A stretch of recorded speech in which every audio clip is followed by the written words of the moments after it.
जो है ब्लड में आया कब?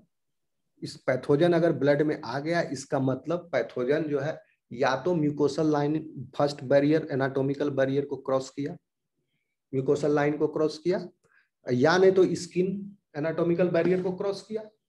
तो हर जगह चेक पॉइंट है, नाकाबंदी किया है आपका बॉडी। ओके, ऐसे नहीं डिफेंस हो रहा है, बॉडी का इम्यूनिटी मिल रहा है। ओके, एक बैरियर को क्रॉस किया, दूसरा बैरियर तैयार है। अगर शहर में चोर भाग रहा होता है तो पुलिस नाकाबंदी करता है उसको पकड़ने के लिए, यहाँ नाका लगा दिया, वहां नाका लगा दिया, सब जगह पकड़ा जाता है लास्ट में। एक ही रहता तो भाग जाता हो ना। तो डिफेंस इतना नाकेबंदी लगाने के बाद भी जो है पैथोजन जो है बचने का रास्ता निकाल लेता है, चोर दरवाजा, समझे? तो लैक्टिन पाथवे से फायदा क्या हो रहा है? वो तुरंत आ जाता है एक्शन में, एंटीबॉडी प्रोडक्शन की जरूरत नहीं है। ओके, पैटर्न रिकॉग्निशन मॉलिक्यूल के द्वारा वो पहचान लेता है ये सिग्नेचर है, ये पैथोजन ही है पक्का। ओके, इस तरह का कार्बोहाइड्रेट रेसिड्यू पैथोजन के सेल सरफेस पर मिलता है, हमारे होस्ट के सेल सरफेस पर नहीं है, तो ये सिग्नेचर हो गया उसका। तो जैसे उसको मिला, एमबीएल उसको डिटेक्ट किया, एमबीएल डिटेक्ट करके फिर मास्क को अपना एक्टिवेट कर दिया, मास्क को काम में लगा दिया, वो सीरीन प्रोटीएज का काम किया, C4 को कन्वर्ट कर दिया C4b में, C4b बाइंड कर गया सेल सरफेस पर, पैथोजन सेल सरफेस पर आया C2 ए बाइंड करके C3 कन्वर्टेज एंजाइम, तो लैक्टिन पाथवे तुरंत स्टार्ट हो जाएगा। और क्लासिकल पाथवे स्टार्ट होने में टाइम लगेगा, और वो भी स्टार्ट तब होगा जब उसको पेंटावेलेंट आईजीएम मिलेगा, तब इफेक्टिवली स्टार्ट होगा, आईजीजी से नहीं इफेक्टिवली स्टार्ट होगा वो। ओके, इसीलिए लैक्टिन पाथवे बहुत जरूरी है। सर लैक्टिन पाथवे क्या बोले सर कि ये अडेप्टिव है? Lectin pathway is part of the innate immunity. अच्छा, इन्नेट इम्यूनिटी का वो पार्ट है। क्यों?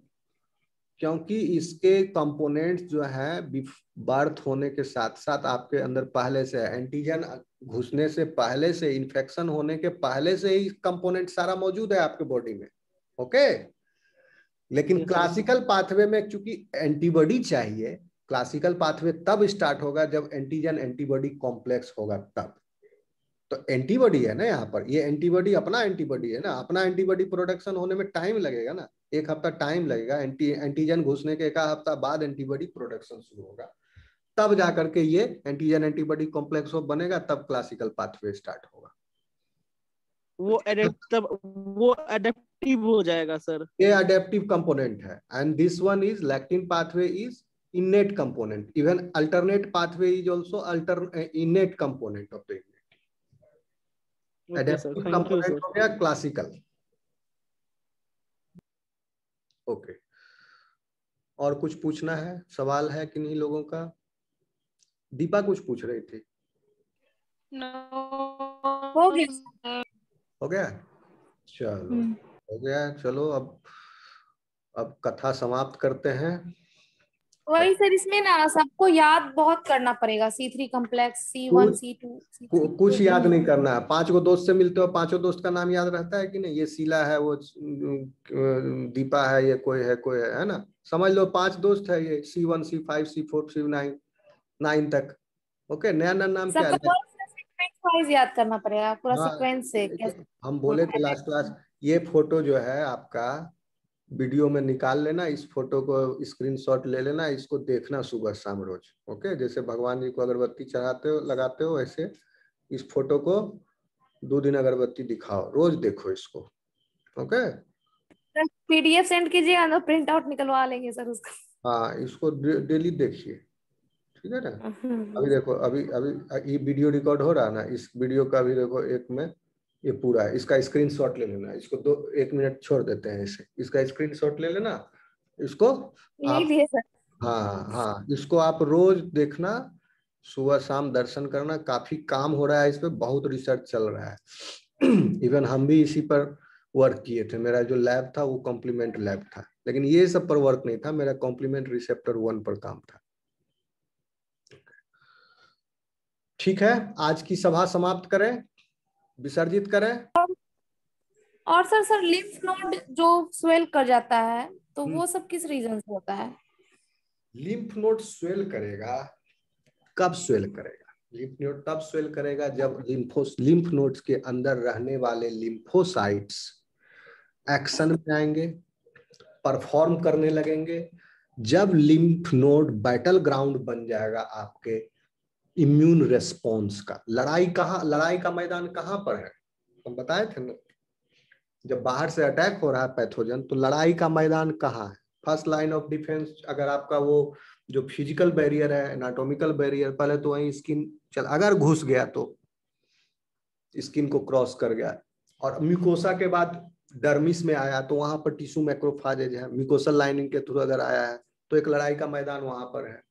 फिर मान लिया उस लेयर को क्रॉस करके ब्लड में आ गया। क्या सवाल था? हम तुम्हारा सवाल मिस कर रहे हैं दीपक, क्या पूछी थी? लिम्फ नोड जो स्वेल करता है सर। लिम्फ नोड, हाँ। अब जो है ब्लड में आ गया पैथोजन। जब ब्लड में पैथोजन आ गया, then your complement pathway will get activated, और उसके बाद जो है लिम्फोसाइट्स का रिक्रूटमेंट होगा, एंटीजन प्रेजेंटेशन होगा लिम्फोसाइट्स के ऊपर। लास्ट टू लास्ट 2-3 क्लास पहले एक फोटो दिखाए थे आपको, antigen presenting cells are there, okay. Macrophages are non typically antigen presenting cells. तो एंटीजन को प्रोसेस करके प्रेजेंट करके वो ले जाता है कहाँ? Lymphocyte are there in the lymph nodes. Lymphocyte rest in the lymph node, वहां पर बैठा रहता है लिम्फोसाइट लिम्फ नोड में। लिम्फ नोड में कौन सा लिम्फ? आपका मेमोरी सेल। अभी कोरोना का वैक्सीन लोगे ना, तो उसका जो मेमोरी सेल बनेगा वो लिम्फोसाइट में जाके बैठ के आराम करेगा, वही रहेगा। वैसे फालतू में टहलते नहीं रहेगा, वो इम्पोर्टेंट है, वीआईपी है। या बचपन में जो आपको वैक्सीन मिला है, लगा है जो चीज का, उसका जो मेमोरी सेल बना होगा वो सब लिम्फोसाइट में है। इसलिए मूर्ख आदमी अपना टॉन्सिल का ऑपरेशन करवाता है, निकलवा लेता है, और रेस्टिंग में निकल गया आपका मेमोरी सेल तो गया काम से, बीमार पड़ेगा वो बहुत। तो लिम्फ नोड को नहीं निकलवाते हैं अनलेस एंड अनटिल वो काफी खराब हो जाए, कैंसर हो जाए उसमें। तो इसीलिए बोलते हैं, आप घर में बोलते हैं ना, ठंडा पानी मत पियो। ठंडा पानी क्यों? क्योंकि आप ठंडा चीज पीजिएगा, गला में लीजिएगा, तो टेम्परेचर लोकली जो क्या होगा, फेरेंजियल रीजन का टेम्परेचर जो है थोड़ा सा कम हो जाएगा। आपका बॉडी टेम्परेचर से कम होने से माइक्रो ऑर्गेनिज्म को फेवरेबल कंडीशन मिल गया। तो उस म्यूकोसल लाइनिंग के नीचे जो लिम्फ नोड्स है, जैसे फेरेंजियल रीजन में टॉन्सिल रहता है, लिम्फ नोड, वो क्या होगा, वहां पर ग्रोथ हो जाएगा पैथोजन का, तो लिम्फ नोड एक्टिव हो जाएंगे। लिम्फोसाइट्स भी वो बैटल ग्राउंड है, वहां पर लिम्फोसाइट अपना पैथोजन के साथ लड़ाई करना शुरू कर देगा। तो वहां पर क्या होगा? इन्फ्लामेशन होगा, लिम्फ नोड का इन्फ्लामेशन हो गया, कॉम्प्लीमेंट पाथवे एक्टिवेट हुआ, तो इन्फ्लामेशन हुआ। इन्फ्लामेशन में एनाफिलाटॉक्सिन गया। इन्फ्लामेशन का क्या साइन है? पेन होगा, टेम्परेचर बढ़ेगा, रेडनेस होगा। आप मुंह के अंदर घुस के देखो, रेडनेस भी बढ़ा मिलेगा आपको, थोड़ा स्वेलिंग होगा, ओके। पेन तो है ही, टॉन्सिल बढ़ जाता है तो देखो निगलने में थोड़ा थोड़ा लगता है कि सट रहा है, दर्द करता है गला में। हमको अभी रिसेंटली हो गया था। मैंने यही काम किया, सर जब ट्वेलिंग से सवाल पूछा है तो हम भी थोड़ा पूछ लेते हैं सर। जैसे कि कभी कभार होता है कि बाएं गाल पे मेरा फोड़ा फुंसी उग जाता है, तो बाएं गाल के ठीक नीचे जो गर्दन है वहां पे भी सूजन हो जाता है, और फिर अगर दाएं गाल में हुआ तो दाएं गाल के नीचे हो जाता है, तो वो क्या लिम्फ नोड्स फूल जाता है सर? लिम्फ नोड नहीं, यही चीज पूछना था सर भी, यही पूछना था कि कान के पास भी सर थोड़ा सा गांठ टाइप का बन जाता है, तो वो क्यों होता है? मतलब लिम्फ नोड के बनने से ही होता है क्या? लिम्फ नोड का पोजीशन वो नहीं है जो कान के नीचे बता रहे हो ना, या गाल के नीचे, वहां पर लिम्फ नोड नहीं होता है, वो कोई टिश्यू मास होगा, ओके। उसको देखना पड़ेगा वहाँ क्यों, वहाँ कोई फाइब्रॉइड रीजन डेवलप तो नहीं हो रहा है, या कोई सिस्टिक रीजन तो डेवलप नहीं हो रहा है, ओके। तो उसको फिजिशियन जो है, स्किन वाला जो है, उसको देखेगा, ओके। जैसे डॉक्टर बताते हैं कि वो कुछ स्लेवरी ग्लैंड में इन्फेक्शन से भी होता है। स्लाइवरी ग्लैंड में इन्फेक्शन से कैसे होगा? स्लाइवरी ग्लैंड, डॉक्टर जो है ना क्या करता है ना, कुछ भी बोल देता है, ओके। अब आप उसको कैसे वेरीफाई करोगे क्या बोला, क्या सही है? हम बहुत जगह देखे, आंसर देने के लिए गलत सीधी कुछ भी बोल दिया, इन्फेक्शन हो गया आपसे। इन्फेक्शन कॉमन टर्म है, ओके। तो वो देखना, उसको एनालाइज करना पड़ेगा, उसको ऐसे नहीं कह सकते हैं। तो फिजिशियन जो है पहले क्या करता है, जहां भी गांठ होता है उसको जज करने के लिए पहले उसको टच करके उसको दबा के देखता है कितना दबता है। दबने पर कोई कोई जो गांठ है वो एकदम काफी कड़ा महसूस होता है, कोई पुल पुल करता है तो उस पर जज करेगा। पुल पुल कर रहा है तो कोई बात नहीं, चलो कड़ा है तब उसको अब हम सोचेंगे कि इसमें क्या है। अब अगर पेन, अब उसके बाद दो बातें हो सकती है, पेनफुल है कि पेनफुल नहीं है। ठीक है, तो ज्यादातर पर्सन देगा आंसर कि सर पेनफुल नहीं है, कोई पेन नहीं होता। अब कोई भी चीज को हम ज्यादा दबाएंगे ज्यादा, तो एक नॉर्मल स्किन को ही आप ज्यादा देर दबाओगे तो चुट्टी काटने जैसा तो दर्द होगा ही, तो उतना ज्यादा दबाने पर फिर वैसा दर्द हो रहा है, लेकिन ऐसे नॉर्मली कुछ नहीं हो रहा है। ओके, तो यू कैन इग्नोर दिस अभी के लिए फिलहाल। बट अगर उसमें पेन आया, स्वेलिंग आई है, रेडनेस आया है, then it becomes, then it will need the attention. Okay, लेकिन जब तक उसमें पेन नहीं है, साइज नहीं बढ़ रहा है, ओके, हार्ड है, और आप रीजन देख लिए कौन सा रीजन, जो रीजन बता रहे हैं वहां पर इट इज नॉट, आप लिम्फेटिक नोड्स का पोजीशन देखना गूगल में सर्च के, उस रीजन में नहीं होता है लिम्फेटिक नोड्स।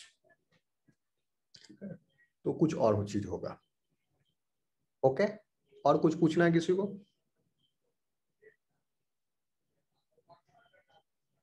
No sir.